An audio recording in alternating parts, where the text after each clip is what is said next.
Իհարկե շատ լավ կլիներ, որ Եվրամիության մոնիտորինգային խումբը, որը որ գալու է այստեղ եւ ռիսկերը չափի թե Կրեմլից ինչ հարձակումներ են լինում Հայաստանի վրա, լավ կլիներ, որ եվրոպական արժեքների պաշտպանության եւ պահպանման համար էլ նրանք մոնիտորինգ իրականացնեին եւ արձանագրեին, թե Հայաստանում ինչպես են ոտնահարվում մարդկանց իրավունքները եւ ինչպես է ժողովրդավարությունը ժամ առ ժամ նահանջում եւ ինչպես է Հայաստանում ժամ առ ժամ հիմնադրվում եւ հիմնովին ամրապնդվում է Բեսպրեդելը։ Հայաստանում բանտարկվում է քաղաքական խոսքը։ Հայաստանում կան բազմաթիվ քաղբանտարկյալներ, որոնք իրենց սկզբունքների եւ իրենց հավատքի համար այսօր բանտերում են։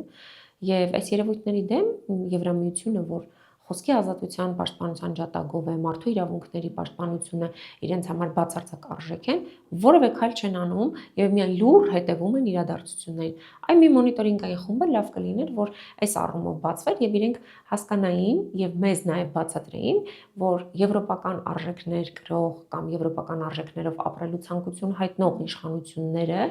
ինչպես են ոտնահարում Հայաստանում մարդու իրավունքները։ Բաժանորդագրվեք Արմատ մեդիայի ալիքներին YouTube-ում, Facebook-ում, Instagram-ում եւ Telegram-ում։